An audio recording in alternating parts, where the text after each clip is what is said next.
31 cosas trágicas y curiosidades del RMS Olympic. Por todas las increíbles cosas que le sucedieron a lo largo de 24 años de navegación, el transatlántico Olympic quizás debería ser más famoso que el Titanic, su hermano casi idéntico de la White Star Line. Transportó 430.000 pasajeros en servicio civil y 201.000 soldados como transporte militar. Hundió a un submarino alemán durante la guerra, rescató a muchos náufragos que encontró en su camino, chocó en varias ocasiones con saldo de muertos y heridos, fue secuestrado por su propio país en una operación de encubrimiento de una tragedia, e incluso empezó a vibrar en una ocasión en la que pasó por el sitio del hundimiento del Titanic. La catástrofe del Titanic sirvió para que el Olympic se convirtiera en uno de los transatlánticos más seguros de su tiempo. Después del célebre naufragio, mucha gente viajaba en el Olympic para vivir la experiencia de ir en un barco como el Titanic. Las dos embarcaciones llegaron a ser en distintos momentos las más grandes del mundo, aunque el Titanic hizo un solo viaje y el Olympic viajó hasta 1935. Vamos a repasar en este video la trayectoria del Olympic, tan electrizante y cautivadora como la del celebérrimo Titanic. Antes de meternos a fondo, no te olvides de suscribirte a nuestro canal y activar las notificaciones para mantenerte al día con nuestras actualizaciones.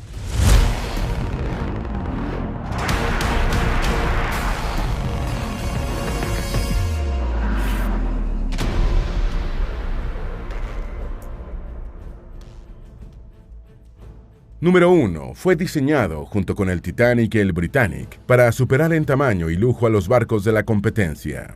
El RMS Olympic realizó su viaje inaugural el 14 de junio de 1911, como el primero de 3 transatlánticos de clase olímpica, construido por la naviera británica White Star Line, junto con el Titanic y el Britannic. Sería el único de los 3 de larga vida, ya que el Titanic se hundió en su primer viaje en 1912 y el Britannic zozobró al chocar con una mina en 1916, tras haber operado un año como buque hospital durante la Primera Guerra Mundial. Fueron construidos para competir con los rápidos barcos Lusitania y Mauritania, lanzados por la naviera Cunard, rival británica de la White Star. La operadora del trío de célebres barcos se propuso superar a su competencia en tamaño y lujo, aunque no en velocidad. Número 2. Su nombre inicial fue Barco número 400. La White Star Line encargó la construcción de sus 3 transatlánticos a su constructora habitual, la compañía Harland & Wolff, con sede en Belfast, Irlanda, cuyo arquitecto naval era Thomas Andrews.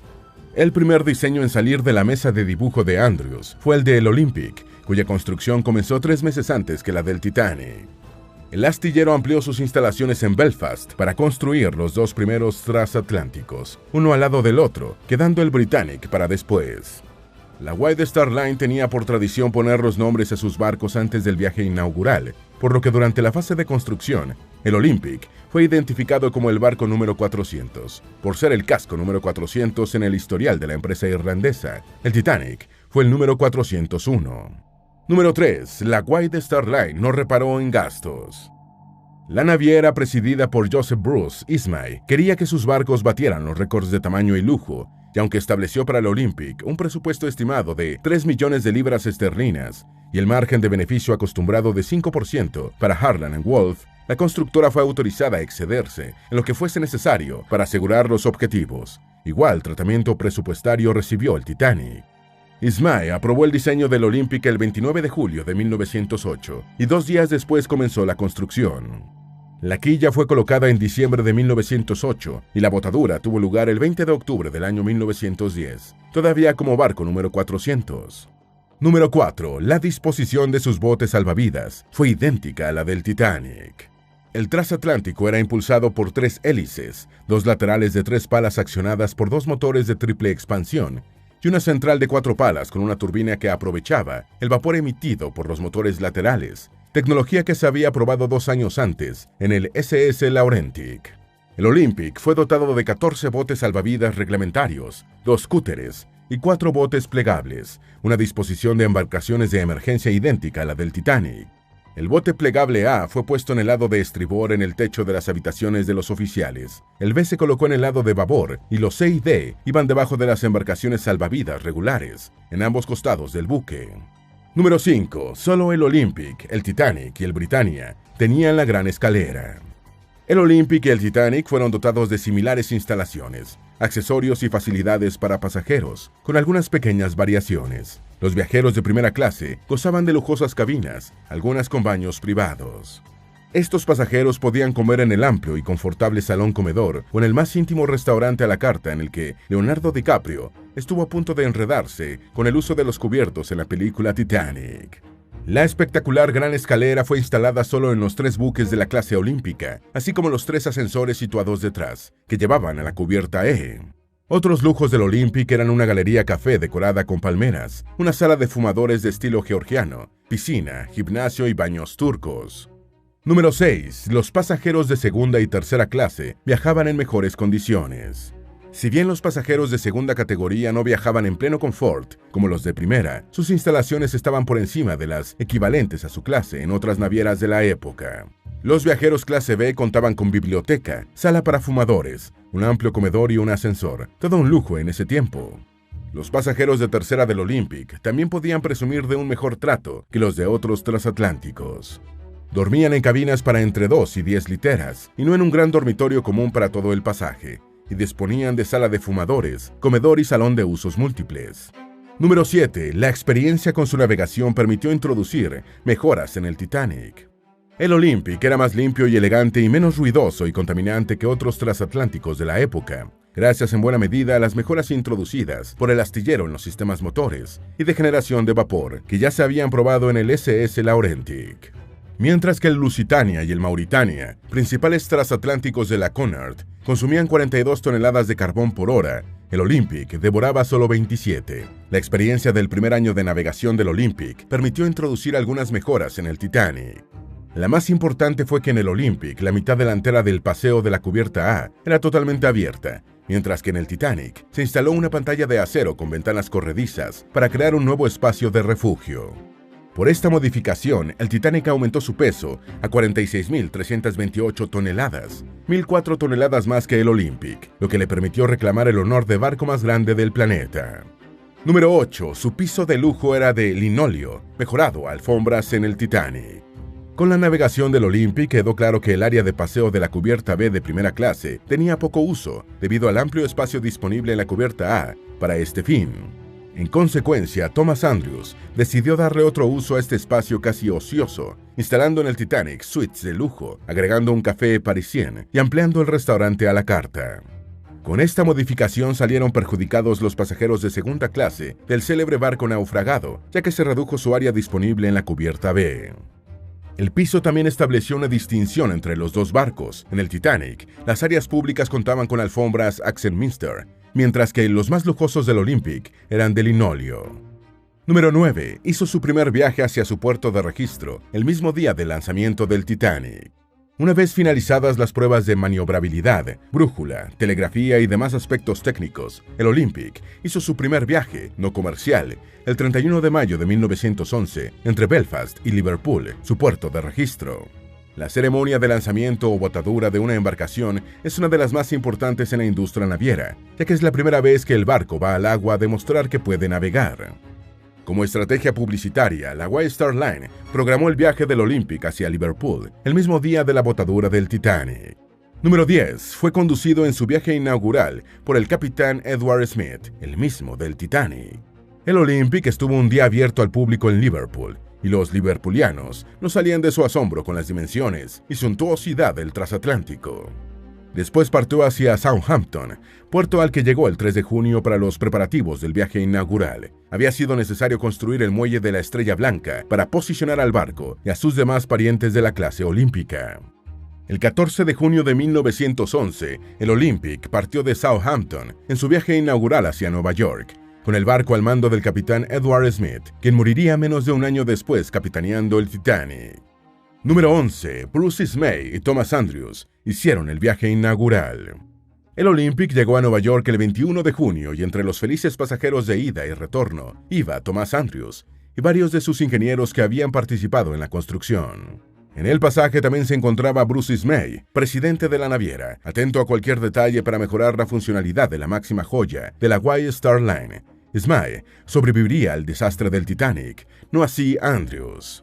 Durante el tiempo que estuvo atracado en el puerto, el barco fue visitado por miles de neoyorquinos, y más de 10.000 personas presenciaron su salida en el viaje de retorno a Inglaterra. Número 12. Su primer accidente fue un choque. En su tercer viaje, la Cunard embarcó un observador en búsqueda de ideas para su transatlántico Aquitania, en proceso de construcción, y en su quinto viaje, el Olympic, registró su primer accidente, también al mando del capitán Edward Smith. El 20 de septiembre del año 1911, navegaba en paralelo al crucero HMS Hawke por el estrecho de Solent.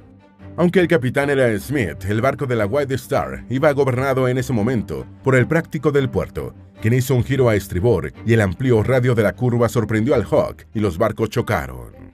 La colisión abrió dos grandes agujeros en el casco del Olympic, pero el barco pudo ser llevado a puerto sin ayuda y sin tener que lamentar muertes ni heridos de consideración en el accidente. El 9 de octubre del año 1914, el Hawke fue hundido por un submarino alemán. Número 13. Una azafata argentina sobrevivió al choque y a los hundimientos del Titanic y el Britannic. Cuando el Olympic chocó con el Hawke, una de sus tripulantes era Violet Jessop, joven de 23 años nacida cerca de Bahía Blanca, Argentina, como la primera de 9 hijos de una pareja de inmigrantes irlandeses. Violet trabajó en el Olympic hasta abril de 1912, cuando fue transferida al Titanic para su viaje inaugural. Salvó la vida en el Titanic cuando abordó el bote salvavidas número 16, llevando consigo un bebé que pusieron bajo su cuidado. Cuando el Britannia se hundió en el mar Egeo en 1916, sobrevivió de nuevo abordando un bote salvavidas. Número 14. El fogonero inglés Arthur John Priest también sobrevivió a los 3 accidentes de la White Star. La azafata argentina fue superada en su increíble suerte por el fogonero inglés Arthur John Priest, que no solo sobrevivió al choque del Olympic y a las pérdidas del Titanic y el Britannic, sino a otras 3 catástrofes marítimas. Priest trabajaba como fogonero en las entrañas de la zona de generación de vapor de los barcos, donde los hombres estaban desvestidos de la cintura hacia arriba para sobrellevar el sofocante calor. En 1908 estuvo en la colisión en su viaje inaugural del RMS Asturias e iba como tripulante del HMS Alcántara cuando fue hundido en 1916 y del SS Donegal cuando fue torpedeado en 1917, salvando siempre la vida. Número 15. El choque con el Hawke empezó a cimentar su reputación de insumergible. La investigación oficial del choque entre el Olympic y el Hawke estableció que el responsable fue el barco de la compañía de Ismay, debido a que su gran desplazamiento produjo una succión que empujó al crucero hacia su costado. A pesar de que el barco estaba en ese momento en manos del piloto del puerto, el accidente fue un duro golpe financiero para la White Star Line, que tuvo que pagar varias facturas legales, además de costear las reparaciones de su propia embarcación.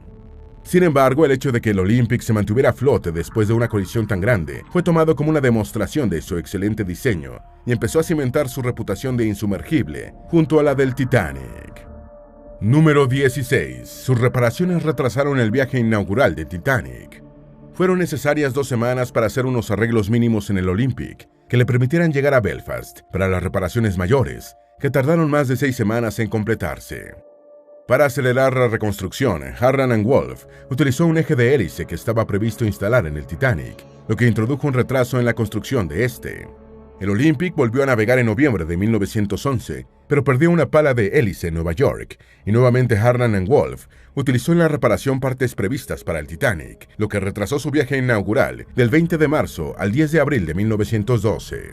Número 17. Intentó ayudar al Titanic.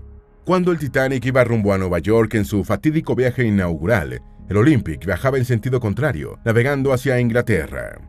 El Olympic iba al mando del capitán Herbert James Haddock, y cuando el operador Ernest James Moore escuchó la llamada de socorro, su barco se encontraba a 925 millas al oeste de la ubicación del Titanic. El capitán Haddock cambió de rumbo, puso al Olympic a toda máquina y se dirigió a ayudar al Titanic. Cuando el Olympic estaba a 185 kilómetros del lugar del accidente del Titanic, recibió un mensaje del RMS Carpathia avisando que ya no había nada que hacer. Número 18. Su propuesta de trasladar a los sobrevivientes del Titanic a Nueva York fue rechazada. El Olympic se ofreció a trasladar a Nueva York a los supervivientes del naufragio del Titanic, pero Ismay rechazó la idea al considerar el impacto psicológico que sufrirían las personas rescatadas si tenían que abordar un barco casi idéntico al que acababa de irse a pique. El capitán Haddock continuó con su viaje hacia Inglaterra con el Olympic, cancelando todos los conciertos y celebraciones previstas, llegando a Southampton el 21 de abril. Número 19. En abril de 1912, fue afectado por una huelga de fogoneros. Las investigaciones del naufragio del Titanic concluyeron que el barco no llevaba suficientes botes salvavidas, por lo que el Olympic fue dotado con unidades adicionales plegables usadas. A finales de abril de 1912, cuando el Olympic estaba a punto de emprender un nuevo viaje de Southampton a Nueva York, 284 fogoneros iniciaron una huelga por temor a que los nuevos botes plegables incorporados no estuviesen en condiciones de navegar. La White Star Line respondió contratando apresuradamente otros fogoneros no sindicalizados en Southampton y Liverpool. Número 20. Los huelguistas fueron arrestados y después absueltos. Una comisión que incluía representantes de los huelguistas presenció una prueba de 4 de los botes plegables y uno no estaba en condiciones de navegar. La delegación recomendó sustituir el bote y finalizar el paro, pero los huelguistas dijeron que volverían al trabajo solo si la compañía despedía a los trabajadores no sindicalizados que había contratado para romper la huelga. La White Star Line rechazó la petición y 54 huelguistas abandonaron el barco, lo que obligó a posponer el viaje programado. Los 54 huelguistas fueron arrestados, acusados de motín, aunque la justicia los absolvió y la compañía los reincorporó al trabajo, temiendo el apoyo que habían conseguido en la opinión pública. Número 21. El naufragio del Titanic llevó a introducirle mejoras. La catástrofe del Titanic motivó una amplia transformación del Olympic, que comenzó en octubre de 1912, con acciones para mejorar la comodidad y el confort, y para garantizar una navegación más segura. Fue así como el Olympic se hizo más parecido en apariencia al siniestrado Titanic, con los nuevos camarotes, el café y el restaurante ampliado, cambios que Andrews había hecho en el barco naufragado antes de morir en la tragedia. Para mayor seguridad se agregó un revestimiento interior en el casco a lo largo de la mitad de la eslora del barco. Se añadió otro compartimiento estanco, se elevaron 5 mamparos estancos hasta la cubierta B, se potenció el sistema de bombeo y se pusieron botes salvavidas adicionales, entre otras medidas. Número 22. Se hizo el barco más grande de la historia. Con estas modificaciones, el Olympic quedó en condiciones de sobrevivir a un choque similar al del Titanic, ya que el casco exterior de sus primeros 6 compartimientos podía romperse sin inundar el buque. Con estos cambios y otros realizados en 1919, el tonelaje bruto del Olympic pasó a ser de 46.439 toneladas, superando en 111 toneladas a su hermano casi gemelo que reposaba en el lecho del Atlántico Norte. La publicidad de la compañía naviera empezó a presentarlo como el nuevo Olympic, destacando sus mejoras de seguridad respecto al Titanic. Número 23. Tras el comienzo de la guerra, sus viajes entre América y Europa iban casi vacíos. Cuando estalló la Primera Guerra Mundial, el Olympic se mantuvo en servicio comercial, tomándose solo medidas para disminuir su visibilidad, como la pintura del casco de color gris, el bloqueo de los ojos de güey y el apagado de las luces exteriores. Sus primeros viajes en tiempos de guerra iban llenos de pasajeros que abandonaban Europa, pero los retornos se hacían casi vacíos. El 21 de octubre de 1914 partió de Nueva York hacia Escocia, con solo 153 pasajeros, en el que sería su último viaje comercial durante la guerra. Número 24. En ese último viaje durante la guerra, participó en un intento de rescate de un acorazado siniestrado. El 27 de octubre de 1914, cuando se encontraba frente a las costas de Irlanda, el Olympic recibió una llamada de socorro del acorazado británico HMS Adausius, que se estaba inundando tras chocar con una mina. El Olympic rescató a 250 tripulantes del Audacious y luego el destructor HMS Forey logró poner un cable entre el transatlántico y el acorazado para remolcarlo. El cable se partió y otros 2 nuevos intentos también fracasaron. Cuando el Alcázar del Audacious se inundó, el resto de su tripulación fue rescatada y el acorazado se hundió. Número 25. Fue temporalmente retenido por la Armada Real. El alto mando de la Armada Real decidió ocultar temporalmente el hundimiento del Audacious para evitar un efecto desmoralizador en el público británico y se le ordenó al Olympic dirigirse a Laugeswilly y no comunicar lo ocurrido. Los pasajeros del transatlántico que venían de Nueva York fueron retenidos a bordo y solo se permitió desembarcar a los tripulantes rescatados del acorazado siniestrado. También pudo bajar el magnate del acero, Charles M. Schwab, quien alegó que tenía una reunión urgente en el almirantazgo, no sin antes prometer que guardaría silencio. Finalmente, el Olympic partió hacia Belfast, donde sus pasajeros quedaron en libertad. Número 26. Participó en un rescate de guerra.